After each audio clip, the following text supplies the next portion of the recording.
ஆண்டவர் இயேசுவின் நாமத்தினாலே அன்பின் வாழ்த்துக்கள்.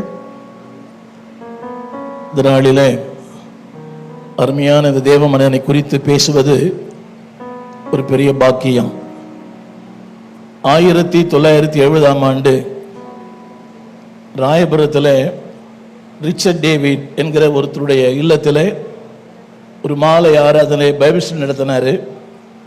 ஒரு இந்துவாக அந்த இடத்துக்கு நான் போனேன். 1970 மே மாதம் அது விடுமுறையின் நாள். ராயபுரத்தில் வெங்கடாச்சல நாயக்கன் தெரு இடத்துல மேல் மாடியில் அன்றைக்கு அவர் பேசின வார்த்தை ரோமர் 10:1. இஸ்ரவேல் ரட்சிக்கப்பட வேண்டும் என்பதே என் இருதயத்தின் விருப்பமும் என் நோக்கமாக இருக்கிறது. ஏறக்குறைய 55 ஆண்டுகளுக்கு முன்னாக அவர் பேசின வார்த்தை இன்னும் நினைவில் இருக்கிறது. அவரோடு கூட ஏறக்குறைய ஒரு 13 ஆண்டுகள் மாரநாதா இயக்கத்தில் அவரோடு பணியாற்ற, அவரோடு கூட அன்பு பாராட்ட, அவரிடத்தில் ஏராளமான காரியங்களை கற்றுக்கொள்ள தேவன் உதவி செய்தார். நான் காலை முதல் இந்நேரம் வரை இந்த நேரடி ஒளிபரப்பை வீட்டில் பார்த்து கொண்டிருந்தேன். பலர் பல வார்த்தைகளை சொன்னார்கள், அது ஏற்புடையதுதான். ஆனால் ஒரே ஒரு வார்த்தை நான் இன்றைக்கு என்ற முகநூலில் எழுதியிருக்கிறேன். இன்றைக்கு பவுல் அறியப்படுகிறார், ஆனால் கமாலியேல் அறியப்படுவதில்லை. பல பவுல்களை உருவாக்கின ஒரு தேவ மனிதர். இன்றைக்கு அநேக பவுல் அறியப்படுகிறார், கமாலியேல் அறியப்படுவதில்லை. Is a champion to the champion. அதாவது வீராங்கனைகளையும் வீரர்களையும் உருவாக்கின ஒரு மாபெரும் தேவ மனிதர். அவரோடு கூட 13 ஆண்டுகள் நான் பணியாற்ற மாரநாதாவிலே ஆசிரியராக இருந்தார். நானும் ஆசிரியராக இருந்தேன். மாரநாதா அச்சகத்தினுடைய பொறுப்பாளராக இருந்தார். பாஸ்டர் ஹென்றி ஜோசப் ஐயாவுக்கு ரொம்ப வலதுகரமாக இருந்தவர். அவர் போன இடத்துக்கு அப்புறம் நான் வந்தேன். நான் 86 ஆண்டுகள் 86ஆம் ஆண்டு வரை அந்த பணியை செய்தேன். இவரை குறித்து ஒரே ஒரு வார்த்தை சொல்ல விரும்புகிறேன். இவர் செய்தியாளர் அல்ல, அவரே ஒரு செய்தி. Is not a messenger, is the message. இன்றைக்கு செய்தியாளர்கள் ஏராளம், ஆனால் செய்தியா இருக்கிற மக்கள் மிக குறைவு. அதில் is not a messenger, is the message. அவர் எதை சொல்லுகிறாரோ அதை செய்து காட்டியிருக்கிறார். அவருடைய பெருக்கேற்றது போல காலையில் மதிப்புக்குரிய அகஸ்டின் ஜெபக்குமார் அவர் சொன்னார்கள், பெருக்கேற்றது போல மாரநாதாவில் சம்பளம் வாங்குவார். சம்பளம் வாங்குற அன்னைக்கே அந்த சம்பளத்தை எல்லாருக்கும் கொடுத்துருவார். அதிகமாக ராகி மால்ட் விரும்புவார்.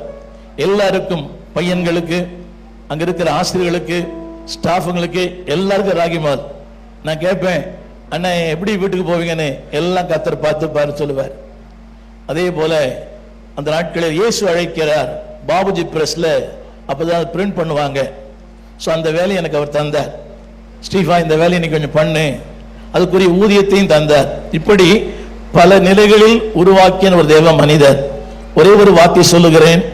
இன்றைக்கு மிகப்பெரிய தேவ மனிதர்கள் எல்லாம் இங்க இருக்கிறாங்க, ரொம்ப நேரம் காத்திருக்கிறாங்க. 87ஆம் சங்கீதம், அதுல ஒரே ஒரு வார்த்தை 3ஆம் வசனம்.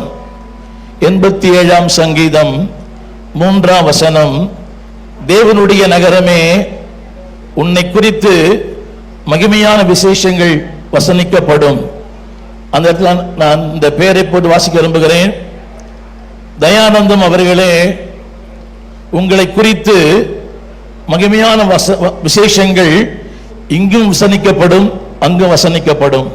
ஒரு 3 வார்த்தைகளை சொல்லுகிறேன். 87ஆம் சங்கீதம் 5ஆம் வசனம்.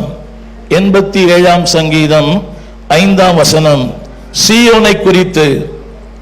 அன்பு ஊழியர்களே, அந்த இடத்துல உங்க பேரை போட்டு இங்க படிச்சா நல்லா இருக்கும். பேசுகிற ஸ்டீஃபனை குறித்து, இந்த நாளிலே தேவனுடைய சமூகத்துக்கு போயிருக்கிற மதிப்புக்குரிய தயானந்தன் அவளை குறித்து சொல்லப்பட்டிருக்கிறது. இன்னான் இன்னான் பிறந்தான், வளர்ந்தான், வாழ்ந்தான் என்று சொல்லப்படும். அன்பான ஊழியர்களே, it is not how long we live, how well we live. எவ்வளவு காலம் வாழ்ந்தோம்னு முக்கியம் அல்ல, எப்படி வாழ்ந்தோம். இவரை குறித்து நிறைய பேர் சொன்னாங்க, சாதனையாளர். திரும்ப படிக்க விரும்புகிறேன், சொல்லப்படும்.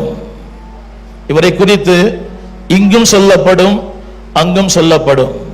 அந்த சீயோன் என்ற வார்த்தையில அன்பானவர்களே, நீங்கள் நானும் இருக்க தேவன் உதவி செய்வாராக. சொல்லப்படும்.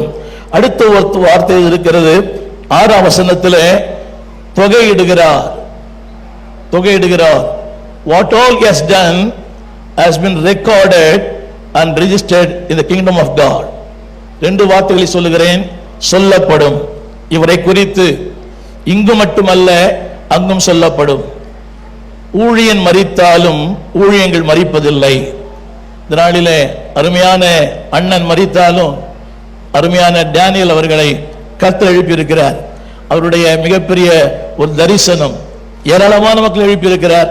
அதில் நானும் ஒருவன் என்று சொல்வதில் மகிழ்ச்சி அடைகிறேன். ஒரே சொல்லி முடிக்க விரும்புகிறேன்.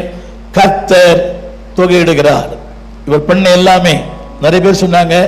அவர் அரிசி கொடுத்தார், சைக்கிள் கொடுத்தார், ஸ்கூட்டர் கொடுத்தார், வீடு வாங்கி கொடுத்தார், சபை கட்டி கொடுத்தார். மக்கள் மறந்து போனாலும் தேவன் தொகையிடுகிறார். What all he has done, God has a record and God has a register. நான் ஒரே ஒரு வார்த்தை சொல்லி முடிக்க விரும்புகிறேன். இந்த குடும்பத்துக்கு நீங்கள் நன்றியா இருக்க வேண்டுமானால் remember them in your prayers. If you want to repay with gratitude someone, சொல்லுவதல்ல. If you want to repay your gratitude to Pastor Dayanandan, please remember them, their family, their ministry in your prayers. எனவே இவர் ஒரு செய்தியாளர் அல்ல, அவரே ஒரு செய்தி. எனவே இது அவருக்கான கூட்டம் அல்ல, நமக்கான கூட்டம். நமக்கும் ஒரு நாள் இது மாதிரி we are in the queue. அவர் சாதித்திருக்கிறார், சாதிப்போம். அவருடைய நல்ல பல அருமையான காரியங்கள் நாள் முழுவதும் பேசப்படுகிறது. அதுல கொஞ்சமாகிலும் அதை நம்ம அடாப்ட் பண்ணுவோம். நம்மை குறித்து சொல்லப்படும், நம்மை குறித்தும் பரலோகத்திலே தொகையிடப்படும். தமிழ்ல தொகையிடப்படும் எழுதியிருக்கிறது.